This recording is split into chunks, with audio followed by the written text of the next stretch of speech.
The harsh reality of selling on Amazon is that a lot of people will fail. But I've been selling on Amazon for over 4 years, and I've also been able to help thousands of Amazon sellers find success on their own. Through those conversations with Amazon sellers, I've identified a couple common threads that leads to people not succeeding on Amazon. So in this video, I'm gonna go ahead and address those reasons and talk about how you can power through those. But before we do that, if you're brand new to the channel, my name's Warner Fields with Fields of Profit. I'm a full-time 7-figure Amazon seller, and I'm excited to talk about these reasons why Amazon sellers fail and how you can avoid those reasons. But before we do that, if you're brand new to selling on Amazon or want even more free resources to learn how to do so, you can check out the link down below. There's going to be a completely free Amazon seller Discord community. There's over 45,000 people in there sharing a ton of free information. Would love to see you in there. Let's go ahead and jump into the video.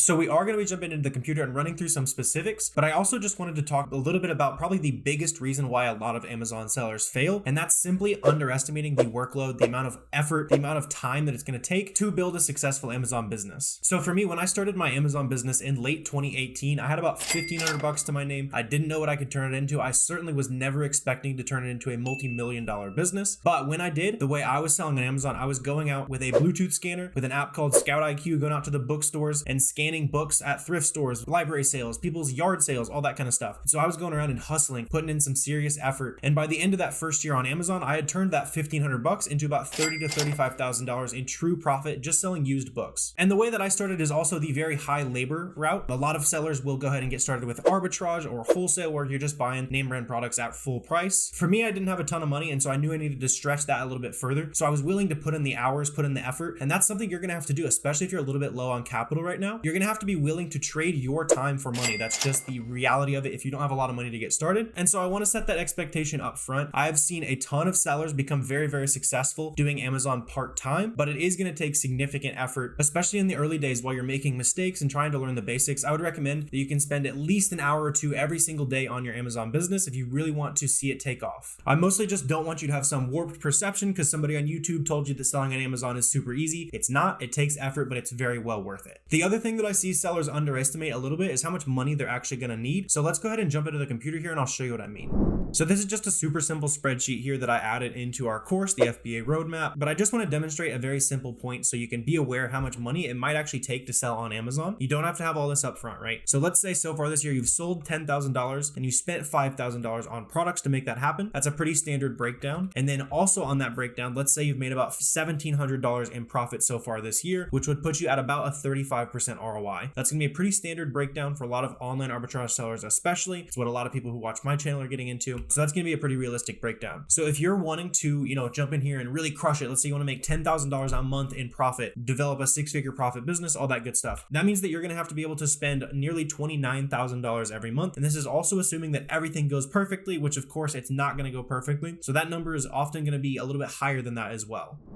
So I don't bring that number up to overwhelm you. I just want you to be aware because a lot of people will come in with crazy lofty expectations that they're going to have $1,000 and they're going to be making 6 figures this year. When the reality is it's going to be really tough, probably impossible for that to happen unless you leverage debt and stuff like that. Within that conversation, I also want to make sure that you are thinking about, the way your money is going to compound. So even if you are, that guy, you've got $1,000, you've got $2,000, you're ready to start this business. Even though you don't have that $29,000 right now, you can always keep reinvesting that money and growing it until the point where you are able to spend that $30,000 a month, pulling a little bit of money on the way. Really, whenever you're comfortable, start pulling profit from your business, but try to keep that money and keep reinvesting at least most of that money for quite a while so that you can keep the snowball rolling and see those numbers that you're wanting to hit. And if you're able to do that, you're going to be way more likely to hit those awesome big dream goals that you have right now. Another super common theme that I see with a lot of especially newer Amazon sellers who are wanting to find success and might not is wanting to outsource things way too early. So as an Amazon seller, as a business owner, the reason you would start a business is to buy your time, make your time more valuable, right? And so to do that, you're going to want to hire employees, use prep centers, all that good stuff. But I wouldn't usually recommend setting all that up right from the get-go. And a lot of beginners will jump in and kind of get over their heads and they'll hire a virtual assistant or they will hire an employee before they need it. I see this a lot with people who don't really understand how to source products for their arbitrage business yet. Hiring a virtual assistant is not going to solve your problems. The virtual assistant is going to be pretty much as good as you. Maybe if they've got some experience in the past, maybe they might be a little bit better than you, but you can't expect a virtual assistant to come in and save your Amazon business, especially if you don't have the mastery of product sourcing, especially. For me personally, I decided to go ahead and start hiring virtual assistants and get some help in my business when I was already full-time in college, already spending about 20 to 30 grand a month on products, part-time doing it all myself. And at that point, I started to understand where to source, and I just was simply running out of time. So if that's you, maybe you do need to go ahead and pull the trigger and hire some help. But if you're that seller sitting at home, you've sold $1,000 so far, and you're thinking about hiring a virtual assistant to try to bail you out, it's probably not going to be the best decision unless you just want to throw money at it and see what happens. It's not usually going to be a great decision because you're generally not going to know when they're doing a great job. You're not going to really know how much of their leads you want to buy and stuff like that.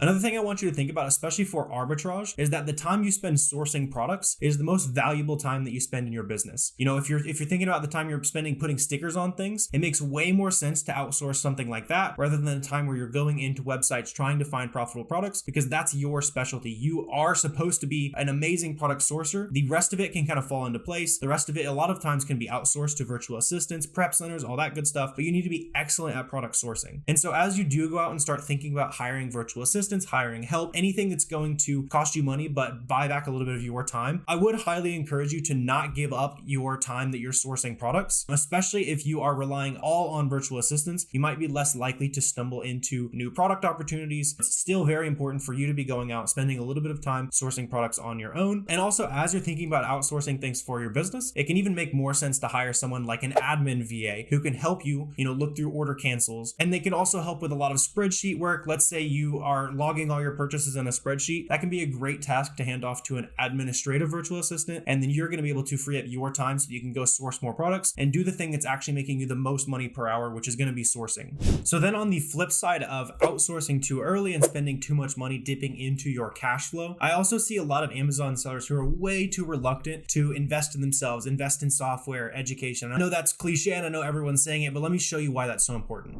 So when you get started on Amazon, I would highly recommend you just start with this software here called SellerAmp, less than $20 a month, and also use this software down here called Keepa, also less than $20 a month. So it's going to be about $40 a month, right around there, for you to get set up and start sourcing products. But in this example, let me show you. So today, let's say you source this product and you're expecting to sell this item for $54, especially if you didn't have any software or anything like that. You might say, oh, I can find this for 25 bucks or 20, let's just call it 28 bucks in this case, because Seller was telling us we could pay about that and still make, 11 bucks, 39% ROI, all pretty solid there. But if you didn't have Keepa and you didn't know how to look back in the past here, this item typically belongs at the $40 price point. And so if I was going to buy this item and expect to sell this item, I would try to be selling it for $40. In this case, we're also competing with Amazon, so a couple other red flags here to think about as well. But just wanted to demonstrate why that's so important. You need to be able to see that data here. So hey, right now it might be selling for $54, but it's usually a $40 item. You can see on the Keepa chart there. As we mouse along, Amazon's almost always selling this for $40. And the second Amazon comes back and starts selling this item for $40 again, we're making no money. We lost all of our profit. I also like to use just like the average 90-day price over here on SellerAmp. You can try that out as well. So in this case, over the last 90 days, the average price has been just over $40. So again, I would not want to take a gamble on an item like this. So if you're trying to get the ball rolling, make sure you have Keepa. Also make sure you have SellerAmp over here. I also want to just show you another quick win, another reason why kind of essential tools are going to be very important for your business. So let's say you did find a lead that's going to be profitable. You want to pull the trigger on this. We'll just change the numbers for the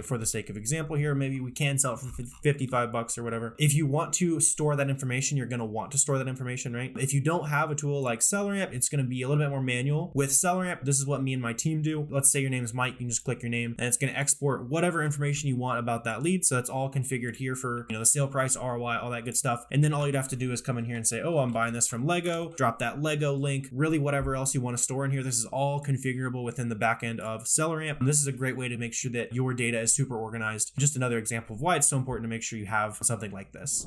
I've also talked with Amazon sellers and heard stories of people who have not invested in repricers or softwares that are going to help you list inventory faster, even though they're already selling pretty decently well. So I recently talked to a guy who was doing like 15, 20K a month, and he hadn't yet invested in a repricer for his business. The second he turned that repricer on, things catapulted for his business. So very simple tweaks like that. Be willing to invest in your business. It's going to pay off. But at the start, just keep it super simple. A lot of people people will use some super expensive tools like $100 a month, whatever. Those can be awesome later down the line. Would highly recommend. Just check out SellerAmp and Keepa, and you can also get a 2-week free trial of SellerAmp down below. Go ahead and check that out and start sourcing products. Another super common theme that I see among Amazon sellers who eventually fail in their business is just simply falling into information paralysis, not taking action. And that might be where you're at right now. Maybe you're a couple hours deep into a YouTube binge. If that's you, I'd highly recommend to go out and start practicing those skills. And I'm also here towards the end of the video, I'm going to challenge you with something. So in the description below this video, I'm going to drop a couple videos for you. I'm going to drop a couple basic tutorials on sourcing your first items, and also a basic step-by-step in case you're very, very new to the concept of selling on Amazon. And what I want you to do is go watch one of those videos and then go do what I did in those videos. Go actually put your skills to work, go practice, right? You're not going to build the business by watching 10 hours of YouTube if you don't go out and actually try something. So go watch one of those videos, or just go do it now. Go activate SellerAmp, go activate Keepa, and go start practicing sourcing. I know it's really fun and really tempting to sit there and think about this awesome Amazon business you're going to have, but it's not going to happen unless you go actually take action. So I would highly encourage you to go source some profitable products right now and go practice your business. Don't just sit in information paralysis, go actually do it. And if you're not sure how to actually source a product, one of those videos is going to show you my favorite kind of beginner friendly strategy for that. But I really hope you guys enjoyed this video and got a ton of value out of it. If you did, please feel free to hit that subscribe button down below. That would really help me out for adding some value to your business today. If you guys had any questions, comments, anything like that, feel free to drop those down below as well. Always happy to answer those for you down there. But I really appreciate you guys watching this video, and I will see you next time.